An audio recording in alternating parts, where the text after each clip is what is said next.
Shalom Bapak Ibu yang berbahagia saat ini. Kenapa saya sebut setiap kita adalah orang-orang yang berbahagia? Sebab kita adalah orang-orang yang disertai oleh Tuhan. Bapak Ibu Saudara, sebenarnya dalam hidup ini bukan masalah persoalan sebesar apa yang tengah ada di hadapan kita. Bukan masalah persoalan seberat apa yang tengah menekan hidup kita hari ini. Tetapi yang menjadi masalah adalah apakah kita adalah orang-orang yang disertai Tuhan atau tidak. Sebab ketika Tuhan tidak menyertai kita, percayalah kita tidak akan mampu menghadapi lelahnya hidup ini. Kita tidak akan pernah mampu menghadapi ganasnya badai kehidupan. Itu sebabnya ketika kita disertai oleh Tuhan, maka badai sebesar apapun, persoalan seberat apapun, maka semua itu mampu kita lewati bersama dengan Dia. Selama Tuhan ada bersama dengan kita, maka keadaan atau kondisi apapun dalam hidup ini bukan menjadi alasan bagi kita untuk kita tidak mampu melangkah lebih jauh dalam hidup ini. Sebab bersama dengan Tuhan, kita cakap menanggung segala sesuatu. Nah, tema renungan saya kali ini adalah Immanuel. Setiap kali kita mendengar kata Immanuel, kita selalu diidentikan dengan Natal, Bapak Ibu Saudara. Padahal Immanuel itu di setiap hari, di setiap detik, bahkan dalam hidup kita itu ada dan terjadi. Sebab sekali lagi tanpa Immanuel, maka kita tidak akan pernah mampu untuk menjalani kehidupan ini. Nah, sebelum saya berbicara lebih lanjut mengenai Immanuel ini, saya mau ajak kita sama-sama untuk berdoa terlebih dahulu. Mari kita berdoa. Bapa, kami mengucap syukur untuk penyertaan-Mu dalam hidup kami hari lepas hari. Untuk kehadiran-Mu dalam hidup kami Tuhan, sehingga hidup kami yang gelap boleh diterangi oleh terang-Mu Tuhan. Dan ketika Engkau menyertai kami di setiap perjalanan hidup kami, satu hal yang kami imani adalah kami tidak pernah sendiri melewati segala musim yang ada dalam hidup kami ini. Ketika Engkau menyertai kami di setiap langkah hidup kami, sekalipun di hadapan kami sudah tidak ada jalan, Engkau sanggup untuk membuka jalan. Ketika Engkau menyertai kami di setiap langkah hidup kami ini, badai sedahsyat apapun yang ada di hadapan kami pasti sanggup untuk menembusnya. Bahkan di tengah-tengah badai itu pun kami dapat mengangkat tangan kami dan memuji dan memuliakan Engkau Tuhan, sekalipun di tengah-tengah badai. Itu sebabnya dalam hidup ini tidak ada yang lain yang kami minta lebih daripada kami memohon penyertaan-Mu Tuhan dalam hidup kami. Terima kasih Tuhan. Kami mau serahkan hidup kami ini ke dalam tangan-Mu, sebab hidup kami ini sudah bukan milik kami, tetapi milik kepunyaan-Mu Tuhan. Engkau sudah menebus, Engkau sudah membeli hidup kami dengan harga yang begitu mahal, dan harganya sudah lunas Engkau bayar. Itu sebabnya hidup yang kami hidupi hari ini adalah milik kepunyaan-Mu. Terima kasih Bapa. Dan Engkau adalah Tuhan yang bertanggung jawab penuh atas hidup kami. Terpujilah nama-Mu, haleluya. Amin. Sebelum kita membuka firman Tuhan, Bapak Ibu Saudara, saya mau mengajak kita untuk menyembah Dia terlebih dahulu, menyerahkan hidup kita sepenuhnya kepada penyertaan Tuhan. Karena ketika Tuhan menebus hidup kita, maka Dia pasti juga akan selalu menyertai perjalanan hidup kita. Bukan dengan barang fana Kau membayar dosaku, dengan darah yang mahal. Tiada noda dan celah, bukan dengan emas perak Kau menebus diriku. Oleh segenap kasih dan pengorbananmu, ku telah mati dan tinggalkan cara hidupku yang lama. Semuanya sia-sia dan tak berarti lagi. Hidup ini ku letakkan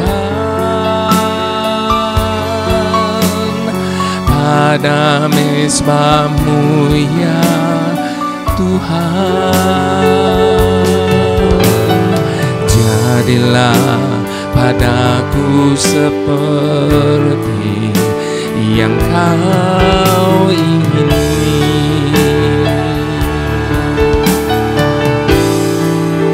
Ku telah mati dan tinggalkan cara hidupku yang lama. Semuanya sia-sia dan tak berarti lagi. Hidup ini ku letakkan pada mezbah-Mu ya Tuhan. Jadilah padaku seperti yang Kau ingini. Kita buka firman Tuhan Bapak Ibu Saudara dari Matius 3 ayat yang ke-14 sampai ayat yang ke-17. Matius 3 ayat ke-13 sampai ke-17. Judul dari perikop ini, Yesus dibaptis Yohanes. Maka datanglah Yesus dari Galilea ke Yordan kepada Yohanes untuk dibaptis olehnya. Tetapi Yohanes mencegah dia, katanya, "Akulah yang perlu dibaptis olehmu, dan engkau yang datang kepadaku." Lalu Yesus menjawab, katanya kepadanya, "Biarlah hal itu terjadi, karena demikianlah sepatutnya kita menggenapkan seluruh kehendak Tuhan." Dan Yohanes pun menurutinya. Sesudah dibaptis, Yesus segera keluar dari air, dan pada waktu itu juga langit terbuka, dan ia melihat Roh Tuhan seperti burung merpati turun ke atasnya.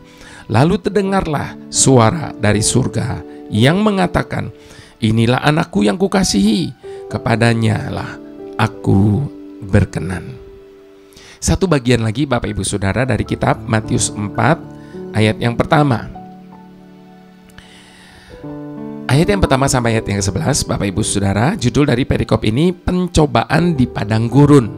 Setelah Tuhan Yesus dibaptis, lalu kemudian dia dicobai di padang gurun. Maka Yesus dibawa oleh Roh ke padang gurun untuk dicobai iblis. Dan setelah berpuasa 40 hari dan 40 malam, akhirnya laparlah Yesus. Lalu datanglah si pencoba itu. Bapak Ibu Saudara, si pencoba. Jadi bukan Tuhan yang mencobai, tetapi iblis adalah si pencoba itu. Dan berkata kepadanya, "Jika engkau anak Tuhan, perintahkanlah supaya batu ini menjadi roti." Kenapa iblis meminta Tuhan Yesus untuk merubah batu jadi roti karena dia tahu betul kondisi Tuhan Yesus saat itu. Dia setengah mungkin kelaparan karena setelah 40 hari tidak makan.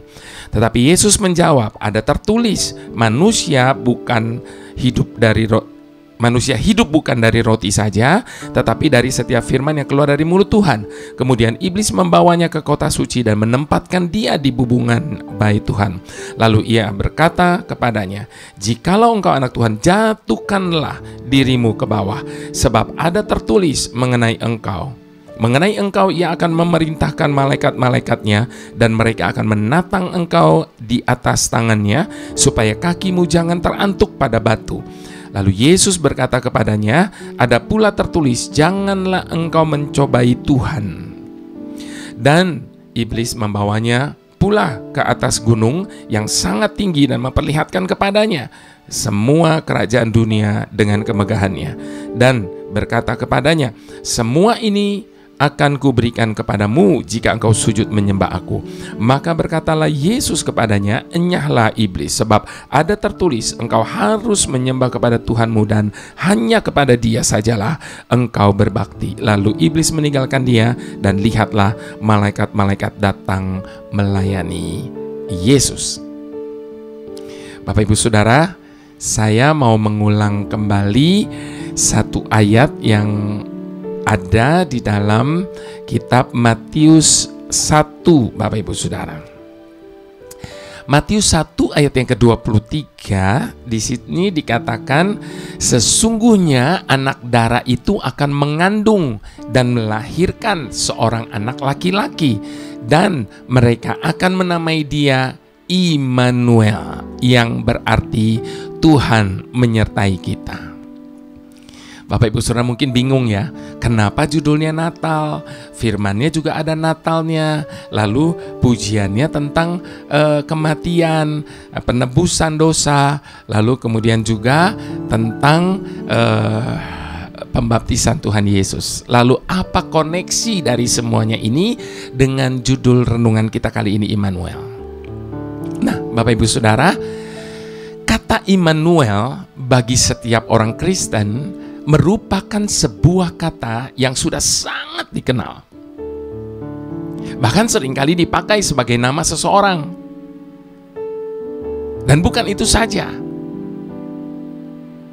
Bahkan di berbagai organisasi. Ada yang namanya organisasi bla bla bla Immanuel, ada namanya Yayasan Immanuel, ada Gereja Immanuel, dan tidak jarang juga kita menemukan kata itu sebagai nama sebuah produk.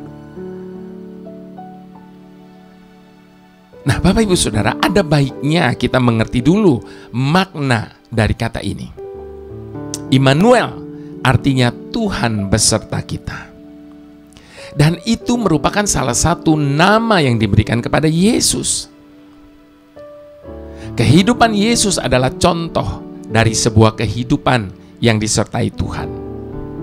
Dan itu sangat disadari oleh Yesus sendiri. Sehingga ia berkata apa?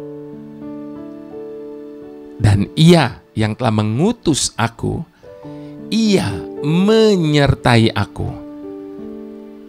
Ia tidak akan membiarkan aku sendiri, sebab aku senantiasa berbuat apa yang berkenan kepadanya. Pernyataan Tuhan Yesus di dalam Yohanes 8 ayat 29 ini ada sebab akibatnya, Bapak Ibu Saudara. Kenapa dia disertai oleh Bapaknya? Dia katakan ia menyertai aku dan ia tidak membiarkan aku sendiri. Sebab, nah, ada sebabnya. Ada banyak orang cuma mau disertai Tuhan. Ada banyak orang tidak hanya mau tidak Tuhan biarkan sendiri, tetapi tidak ada sebabnya. Nah, sebabnya apa tadi? Tuhan Yesus sendiri katakan, aku senantiasa berbuat apa yang berkenan kepadanya. Makanya tadi pujian juga berkata, ku telah mati dan tinggalkan hidupku yang lama. Kenapa? Supaya kita bisa berbuat segala yang berkenan kepada Tuhan. Supaya apa? Supaya kita disertai Tuhan. Namun ada satu hal yang menarik, Bapak Ibu Saudara. yang kita baca dalam dua perikop firman Tuhan tadi, Matius 3 dan Matius 4. Di perikop pertama, Bapak Ibu Saudara, kita membaca bagaimana ketika Yohanes membaptis Yesus. Saat itu Tuhan sendiri yang berbicara dan mengumumkan, "Inilah anakku yang kukasihi, kepadanya lah aku berkenan." Bukankah itu merupakan suatu penegasan yang luar biasa, Bapak Ibu Saudara? Sebab siapa yang tidak bangga jika Tuhan sendiri berkata bahwa hidup kita ini berkenan kepadanya? Apalagi jika dia berkata bahwa kita ini adalah anaknya. Bahkan dia berkata bukan anak-anak gampangan, Bapak Ibu Saudara. Tetapi apa yang kemudian dilakukan Yesus setelah itu? Pasal 4 kemudian menceritakan bahwa setelah kejadian tadi, Yesus malah dibawa oleh Roh ke padang gurun. Dan di sanalah ia berpuasa selama 40 hari. Dan dalam keadaan lemah, ia dicobai iblis. Lalu apa yang menjadikan keadaan itu begitu menarik, Bapak Ibu Saudara?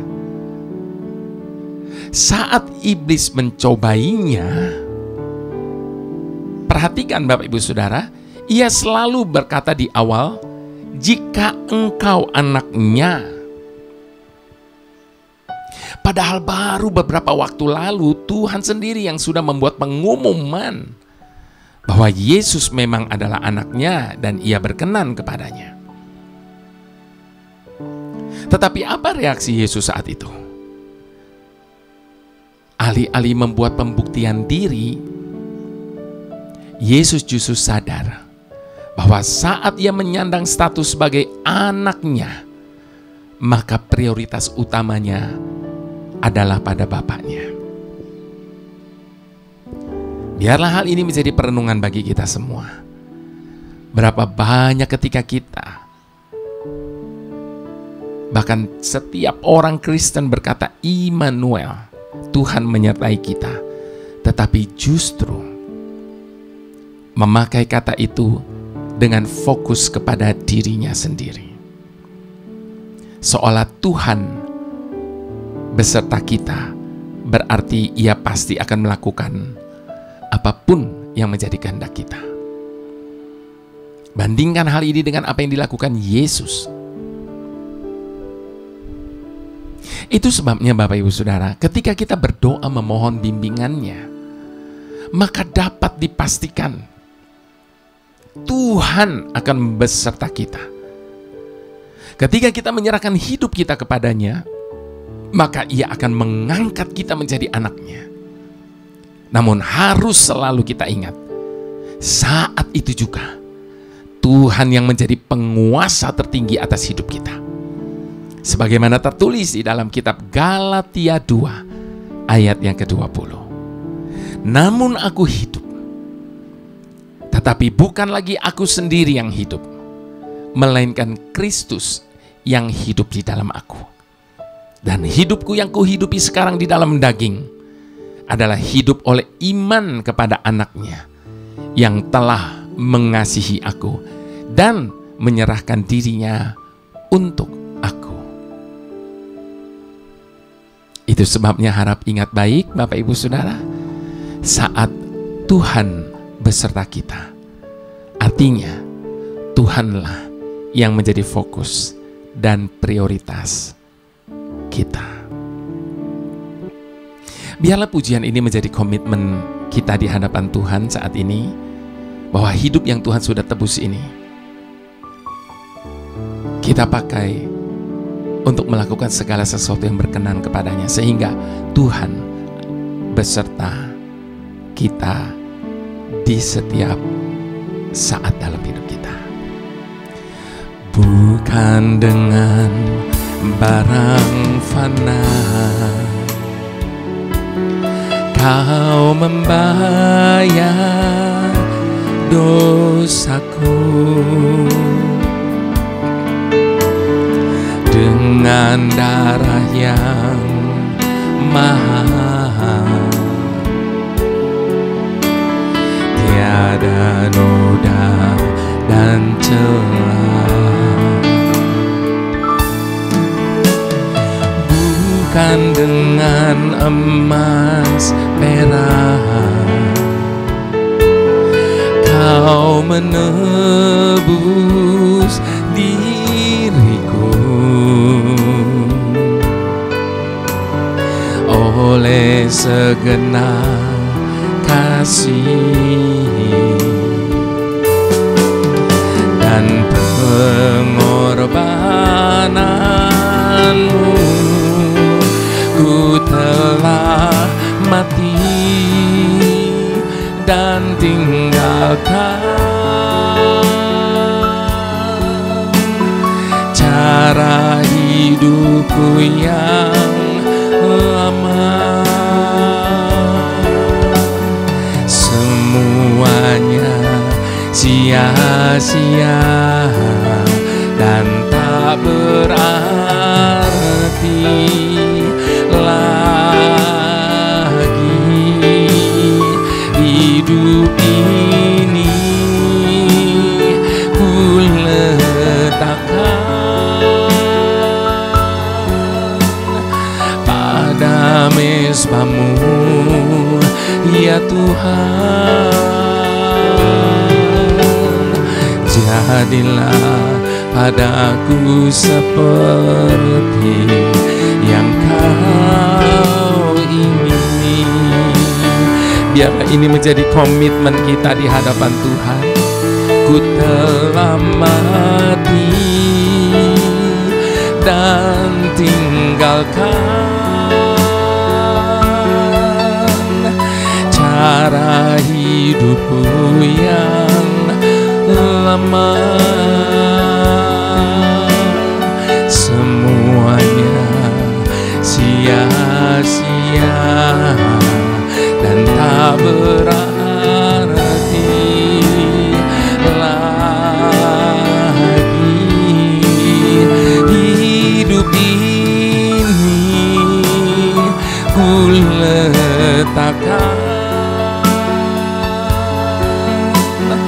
pada mezbamu, ya Tuhan. Jadilah padaku seperti yang Kau ingini. Jadilah padaku seperti yang Kau ingini. Ini doa kami,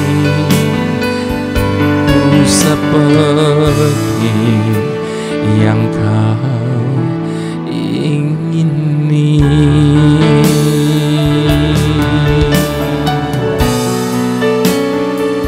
Ini doa kami, ini komitmen kami, Tuhan. Jadilah pada kami, Tuhan, hanya seperti yang Kau ingini.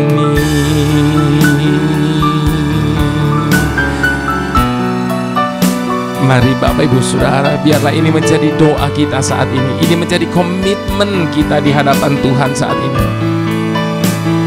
supaya hidup yang dia telah tebus ini adalah hidup yang berkenan kepadanya. Sehingga dengan perkenanan itu,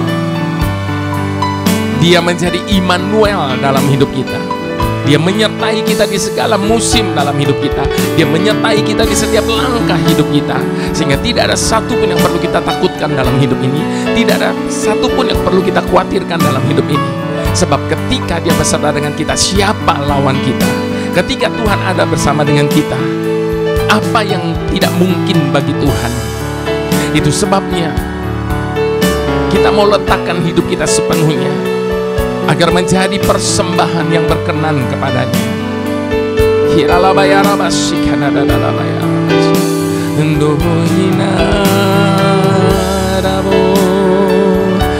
kami, hidup kami Tuhan, jadilah seturut kehendak-Mu.